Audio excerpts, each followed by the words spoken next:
Hi అండి, అందరికీ నమస్కారం. Welcome to our channel Telugu tasty foods and vlogs. అందరు ఎలా ఉన్నారండి? నేను ఇవాళ చేయబోయే రెసిపీస్ వచ్చేసి 3 రకాలుగా చూపెడతాను.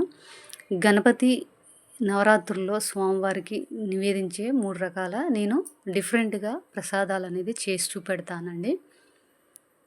మోదకాలు, గోధుమ పిండి అప్పాలు, ఇంకా ఉండ్రాళ్ళు. నేను ఒక హాఫ్ గ్లాస్ వరకు అయితే బియ్య పిండి తీసుకున్నాను.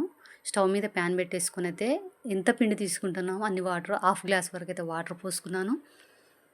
ఒక హాఫ్ టీ స్పూన్ వరకు అయితే నెయ్యి వేసుకోవాలి. నీళ్ళు మరిగిన తర్వాత బియ్య పిండిని అయితే ఉండలేకోకుండా వేసుకొని మంటని తగ్గించుకొని, పూర్తిగా తగ్గించుకొని ఉండలేకోకుండా మంచిగా కలుపుకోవాలి. ఈ పిండిని మనం ఎంత మంచిగా కలుపుకుంటామో అంత బాగా వస్తుందండి.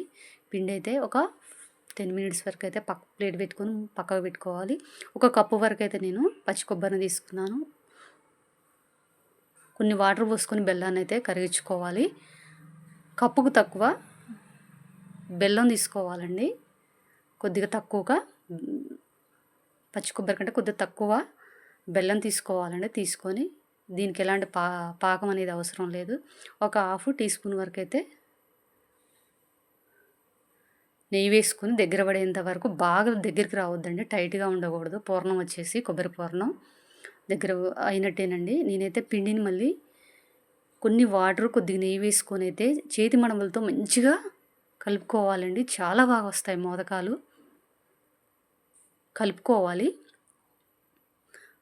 ఎంత బాగా కలుపుకుంటే పిండి అంత బాగా సాగుతుందండి. కొన్ని వాటర్ చేతులతో అట్లా ఉండలేనట్టుగా కొద్దిగా వాటర్ స్ప్రెడ్ చేసుకొని, కొద్దిగా నెయ్యి కూడా స్ప్రెడ్ చేసుకొని, ఇక చిన్న అప్పాల చిన్న రౌండ్ చేసుకొని కొబ్బరి పూర్ణాన్ని అయితే ఉంచుకుంటున్నానండి. మోదకం టైప్లో మోదకం ఉంటుంది కదా అండి, చేతులతోనైతే నేనైతే చుట్టూ అయితే చూపెడుతున్నాను. ఒక 5 లేదా 6 వరకు అయితే చుట్టూ ఇట్లా లైన్స్లో ఇట్లా చేతులతో అనేసుకొని ఇట్లా చుట్టుకోవటమేనండి. ఇది ఆవిరి మీద ఉడికిచ్చే మోదకాలండి. స్వామివారికి అత్యంత ప్రీతికరంగా ఇష్టపడతారు. చాలా ఈజీ. ఇలా చుట్టుకోవటమే. ఒక 5 లేదా 5 అయితే 5, మన ఇష్టం అండి. 5 అట్లా ఇచ్చుకొని ఇట్లా వేళ్ళతో అనేసుకొని చుట్టూ చేతిలో వేళ్ళతో మళ్ళీ తిప్పుకుంటే మోదకం 2 చేశానండి.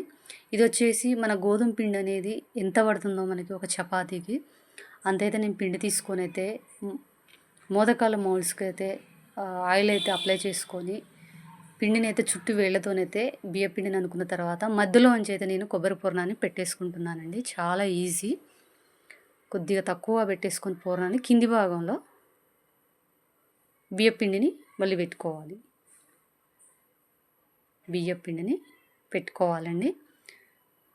చాలా ఈజీగా వచ్చేస్తుంది. చూసారు కదా మోదకం అనేది. ఇవి ఆవిరి మీద ఉడికాయి కాబట్టి చాలా ఈజీగా అయిపోతాయండి.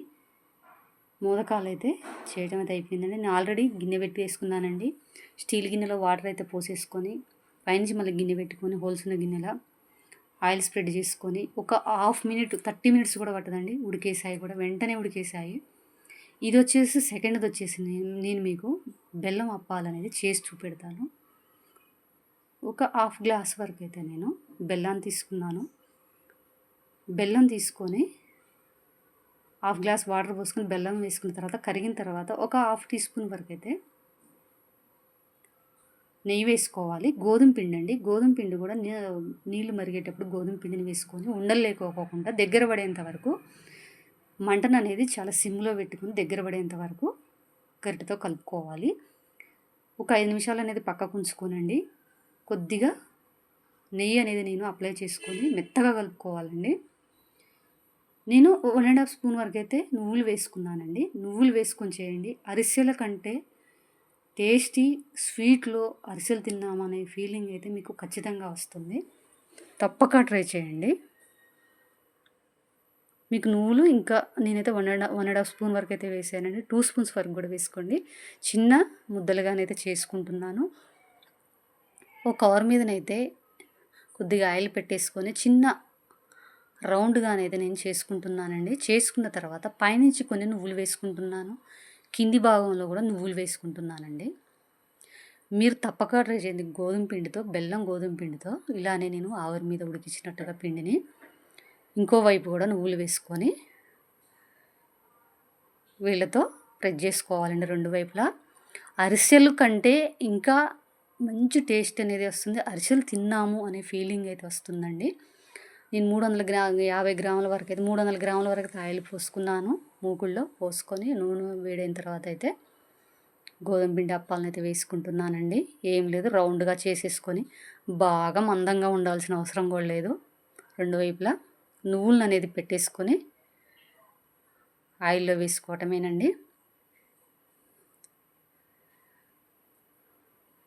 ఎంత బాగా పొంగుతాయంటే చాలా బాగా పొంగుతాయండి. చూడండి, ఒకవైపు అనేది కాలిపోయిన తర్వాత రెండో వైపు చూడండి ఎంత బాగా పొంగాయో. తప్పక ట్రై చేయండి. స్వామివారికి ఈ 9 రోజులలో ఏ రోజునైనా ప్రసాదంగా మీరు నివేదించండి. స్వామివారికి వేగిపోయినట్టేనండి, మంచిగా ఫ్రై అయిపోయాయి. ఇవి మాత్రం అండి ఇలా అయిపోయిన తర్వాత మనం అరిసిని ఎలాగా ఒత్తుతామో ఆయిల్ లేకోకుండా గట్టిగా అలానే గట్టిగా ఒత్తాలండి. చాలా ఆయిల్ అనేది బయటకు వస్తుంది. నేను చిన్న స్పూన్తోనే ఇట్లా ప్రెస్ చేస్తున్నానులే కానీ మంచి గరిటె తీసుకొని మంచిగా స్ప్రెడ్ చేయండి. కొద్దిగా ఆరేసినట్టు కూడా ఏంటి, అరిసెలను ఎలా ఆరేస్తామో అలా మళ్ళీ వేసానండి. చూసారు కదా ఎంత బూరెల్లా పొంగాయో.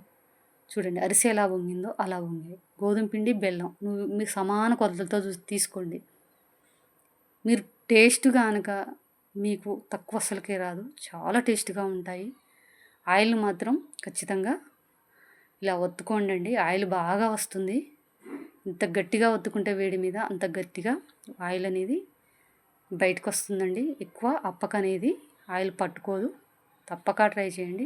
బెల్లం అప్పాలైతే గోధుమ పిండితో చేసిన బెల్లం అప్పాలైతే రెడీ అండి. సెకండ్ ప్రసాదం కూడా రెడీ అయిపోయింది. మూడోది వచ్చేసి నేను మీకు ఉండ్రాలు చేసి చూపెడతాను. డిఫరెంట్గా చేసి చూపెడతానండి. ఒక స్పూన్ వరకు అయితే ఆయిల్ వేసుకోవాలి. కొద్దిగా ఆయిల్ నాకైతే ఎక్కువే పడ్డది. ఒక 1/2 టీ స్పూన్ వరకు అయితే జీలకర్ర, ఒక 1/2 టీ స్పూన్ వరకు అయితే పప్పు వేసుకోవాలండి.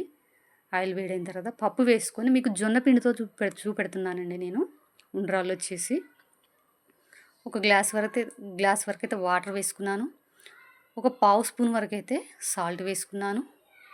జొన్నపిండి కూడా ఒక గ్లాస్కి ఒక గ్లాస్ తీసుకుంటున్నానండి. ఒక గ్లాస్ వాటర్కి గ్లాసు జొన్నపిండి సమాన కొలతలు. జొన్నపిండి అండి చాలా టేస్ట్గా ఉంటాయి. మీరు ఈ ఆయిల్ బదులు నెయ్యి కూడా వాడవచ్చు. మంచిగా చాలా బాగా కలుపుకుంటే అద్భుతమైన మంచి టేస్ట్ అనేది వస్తుందండి. కమ్మటి టేస్ట్ జొన్నపిండితో. వినాయక చవితి రోజు అయితే పప్పు వేసుకోకూడదండి. పప్పు వేసుకుంటే అప్పులు అవుతాయని అంటారు. వేసుకోకూడదు పప్పు, కందిపప్పు కానీ పెసరపప్పు కానీ. ఈ 9 రోజులలో మామూలుగా పప్పు అనేది చూపెట్టండి. అంటే ఫస్ట్ రోజు చూపెట్టకూడదండి, ఈ 9 రోజులలో చూపెట్టండి. ఒక 20 సెకండ్స్లోనైతే ఆవిరి మీద ఉడికిపోయాయండి ఉండ్రాలు కూడా. ఇది ఆల్రెడీ మనం ఆవిరి మీద పిండిననేది ఉపికాము కాబట్టి జొన్నపిండితో చేసిన ఉండ్రాళ్ళు, బెల్లం అప్పాలు, మోదకాలు రెడీ అండి. తప్పక ట్రై చేయండి. చాలా టేస్ట్గా ఉంటాయి. నేనైతే గణపతి వారిని అయితే దీపాలు ముట్టించి అయితే ప్రసాదం నివేదిస్తున్నాను.